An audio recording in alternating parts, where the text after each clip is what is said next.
Just hit a button, Morty. Give me a beat. Oh man, okay, alright,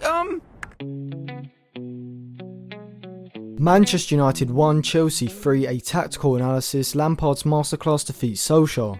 So going into the game, Solskjaer changed his system, reverting to a 5-2-3 shape, with De Gea in goal, Lindelof, Maguire and Eric Bailly in a back three, Wan-Bissaka the right wing back, Brandon Williams the left wing back, with a midfield double pivot of Matic and Fred, with Fernandes in front of them, in behind the front two of Daniel James and Marcus Rashford. Lampard also used a 5-2-3 shape with Caballero in goal, a back three of Azpilicueta, Rudiger and Nouman, with Alonso as a left wing back, Reece James as a right wing back, Jorginho and Kovacic as a midfield double pivot, with Willian on the right of the attack, Mason Mount on the left and Giroud as a centre forward. So before I get into the analysis, remember to subscribe to the channel and click the bell, as I will be releasing videos on Chelsea, Thiago Alcantara and other transfer and match analysis throughout the week, like my analysis of Arsenal versus Manchester City, so you don't want to miss out on that. Also check out some of my other videos linked in the description below and in the eye above. So from the start of the game, Solskjaer's side looked to press Chelsea in a 5-2-3 shape. They were content to allow Chelsea's centre-backs to have the ball, but the front three of James, Fernandes and Rashford would sit incredibly narrow, with Fernandes pushing up to pressurise the centre-backs when the ball went back to them, but then would sit off them and cut off the passing lane into Jorginho. Rashford and James were very conscious not to be drawn too far wide, as this would open up a passing lane between them and Bruno Fernandes, and allow Chelsea centre-backs to bypass the frontline press with one simple pass. Fred and Matic were pushing high up the pitch as well to keep a compact front five, applying pressure to the Chelsea midfield double pivot of Kovacic and Jorginho. We see here that the ball is moved out wide and Fred is extremely high up the pitch as United look to pen Chelsea into their own defensive third. The United wing-backs would track the Chelsea wing-backs when they moved up and down the line, and we see here that United's three centre-backs are also man-to-man marking the Chelsea front three when they look to drop deep from the forward line. Here Lindelof follows Willian into a deep position to stop him being able to turn on the ball when he receives it. Solskjaer went for a 5 at the back because it means that Lindelof is able to follow Willian into a deep position without a massive space in the back line being created, as would happen in a back four.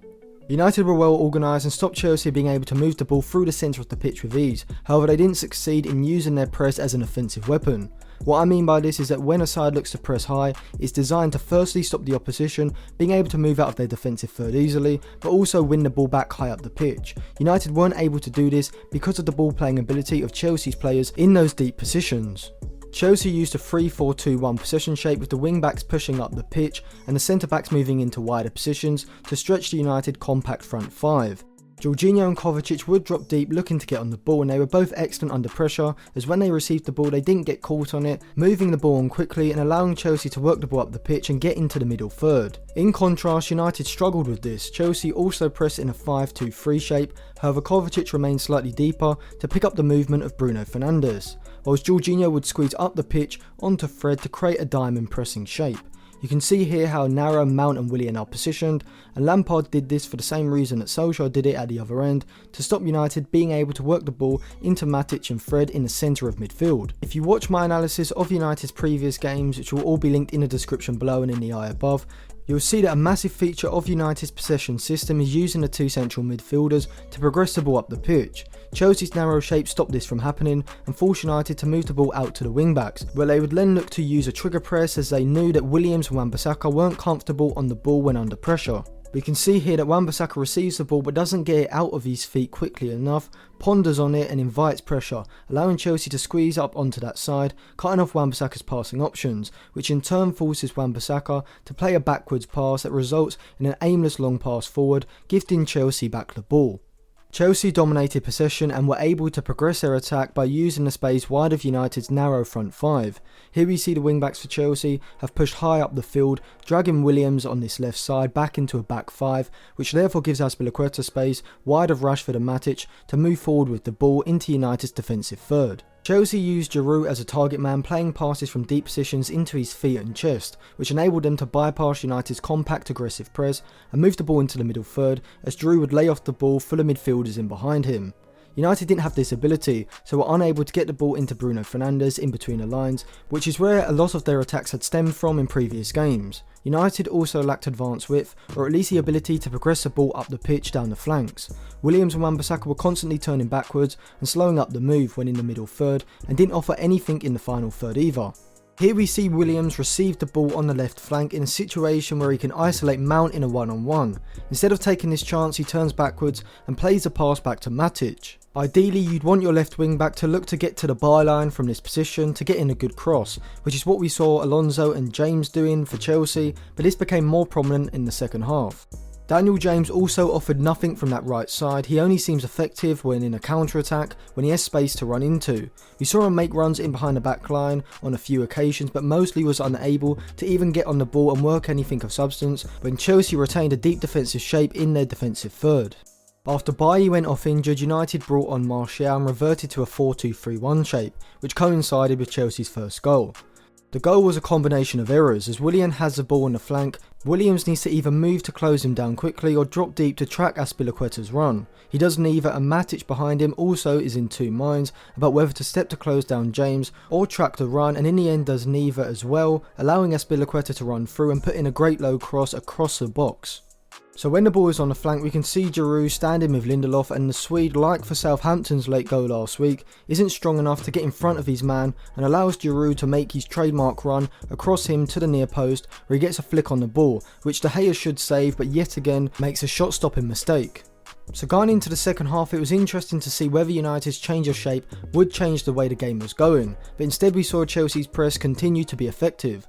Williams once again is terrible on the ball when pressurised, playing a wayward pass in field. Mount's narrow positioning was key to this, as because of his positioning, he's able to intercept the pass in the centre of the park, drive forward and hits a pretty tame shot towards De Gea, which looks a simple enough save to make but squirms underneath him and trickles into the net, putting United 2 behind, with both goals coming from mistakes from the left side and from the goalkeeper.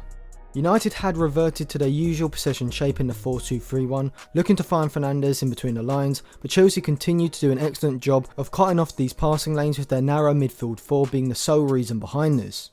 Lampard has to be given credit for this. He recognised that United are most threatening when they are able to work the ball into players in behind the midfield. If he had gone with a 4-3-3 defensive shape, what we would have seen is that as Chelsea attempted to press high, the midfield three wouldn't have been able to keep as compact as they needed to. However, with a 5 at the back system, this allowed the wide midfielders to move into narrower positions and effectively create a 4-man central midfield when United had the ball, plugging potential passing lanes.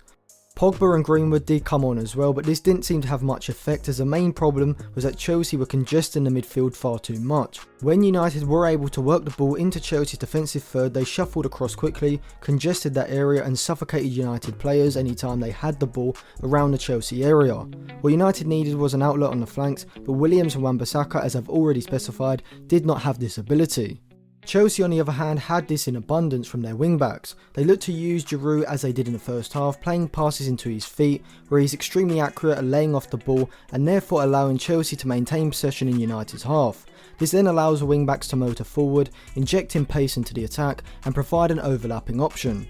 We see here that when Willian has the ball, because Reece James is able to make such a good run overlapping Willian, when the pass is made, he's in a fantastic crossing position and puts in a great low cross across the box. Chelsea weren't able to score from here, but the third goal came from a similar position on the other side. The ball comes out to Mason Mount on the edge of the box, and instinctively Alonso, like any good wide player, is making a run in behind the back line so that when the ball is played, he's in the perfect crossing position. When he receives the ball, his cross is just as good, whipped in low and hard, but once again a United centre-back, this time Maguire, fails to get in front of his man, which ultimately leads to him knocking the ball past De Gea to kill the game. From then on, the game looked over by a complete miracle, and even though United did pull a goal back through a Bruno Fernandes penalty, they never really looked like getting back in the game. So where was the game won and lost? Well, despite De Gea making shambolic mistakes for the first 2 goals, it was Lampard's system that was the key behind Chelsea's victory. Chelsea stifled United's attack by cutting off the passing lanes in behind their midfield, limiting Rashford and Fernandes' influence on the game, and forced the ball to be moved out wide to the wing-backs. The game highlighted just how poor United are defensively and in the full-back positions, and also the importance of good ball-playing full-backs in the modern game, as Chelsea completely nullified United's attack by showing them out to the wing-backs. Lampard's 3-4-3 shape in possession enabled Mount and Willian to get on the ball in central positions, and Giroud's hold-up play and interplay was a key to Chelsea's attack, as without this Chelsea's wing-backs would not have been able to make those overlapping runs, because Chelsea wouldn't have been able to sustain possession high up the pitch as much as they were able to do. So overall, Lampard deserves credit for his tactics, and Solskjaer needs to improve United's offensive ability from those wide positions.